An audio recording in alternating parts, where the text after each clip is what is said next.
Hello YouTube, welcome back to part 3 of fixing this snooker table.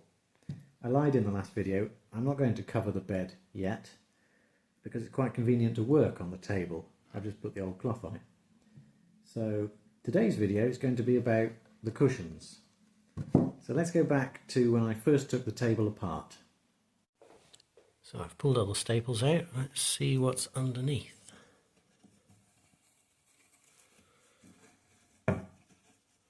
I've pulled all but one of the staples out.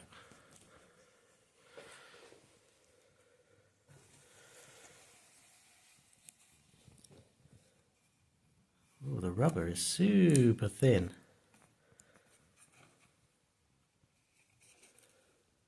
And there is a fillet of wood that holds the cloth in.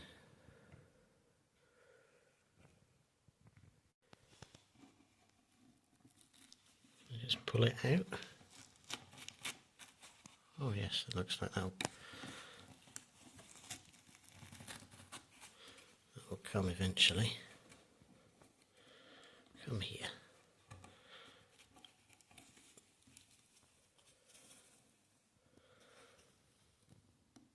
Feels like it's broken at one point. Right, I'll be back.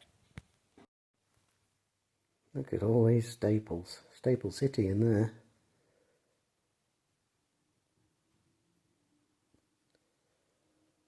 I'm going to pull all those out. I can't live with that.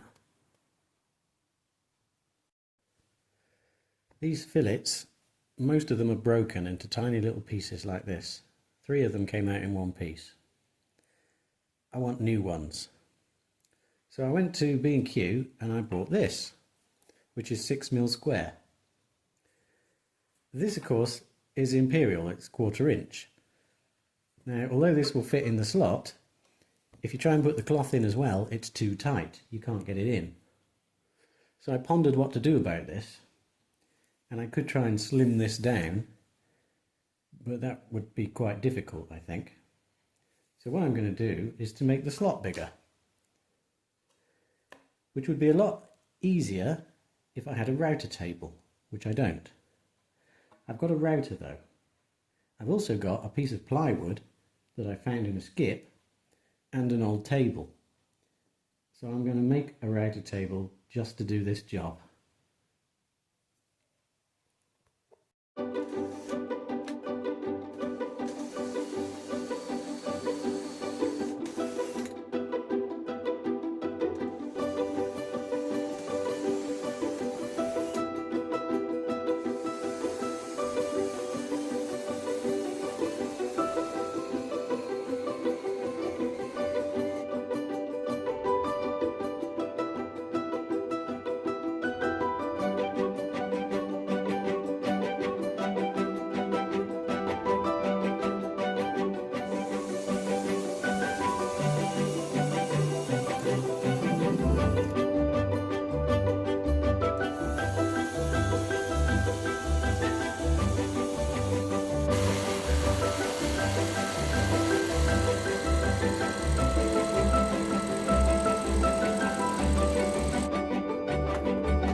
Spot on.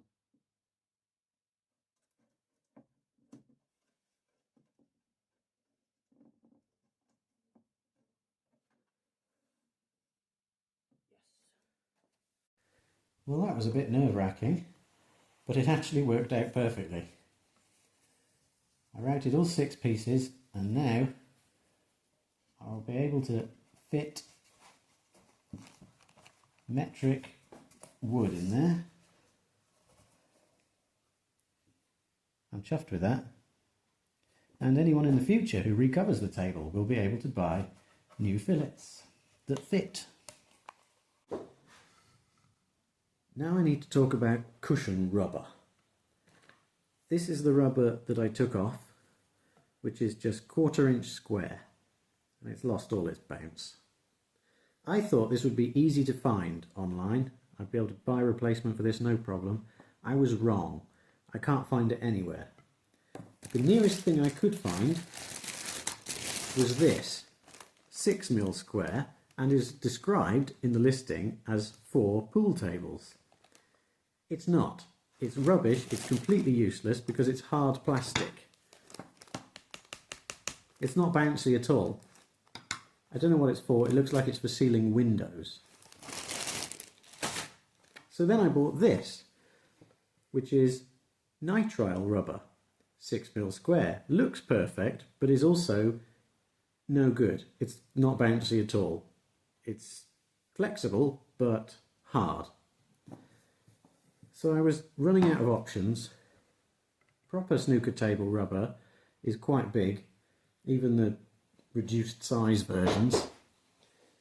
But you can buy this, which is 3/8 by 1/4 inch, supposedly.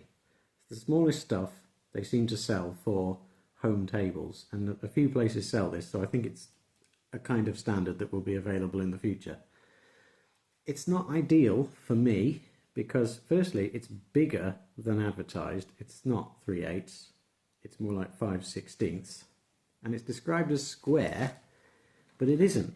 It's actually got a bevel on it, which means it sticks out further than I want it to. It also means I'm going to have to route out this rebate to accept this new rubber. So back to the router table, I suppose. Let's see how it goes.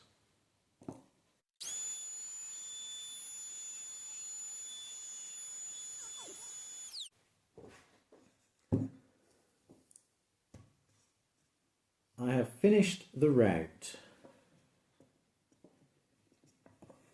So this will now fit in there at what I hope is the right height. I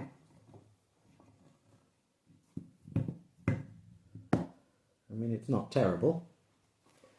The curved ends around here I'm going to do by hand. After much fettling with a knife, I now have this and a length of rubber that I've trimmed, which will go in there and fold around. So now I need to glue the rubber in. I'm using this stuff.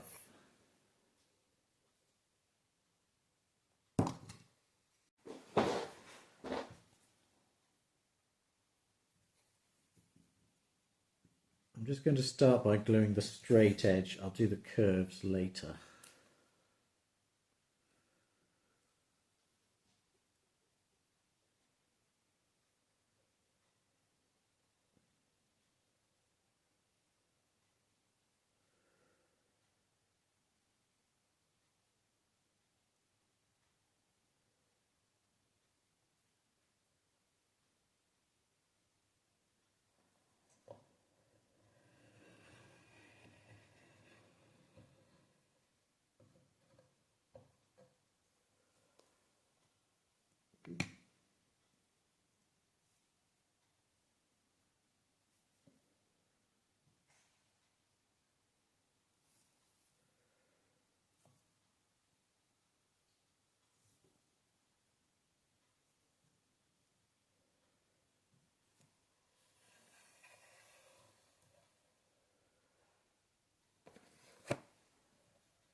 let that go tacky.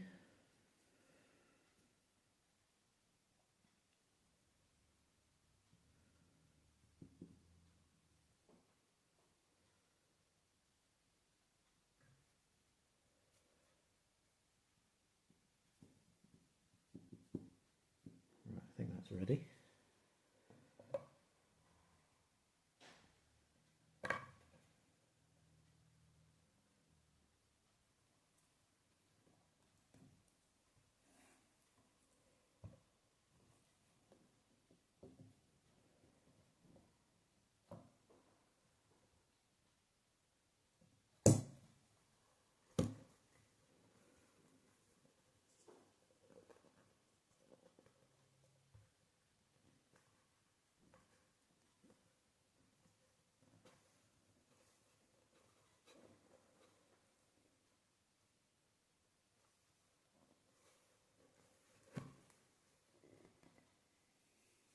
And leave it to go off.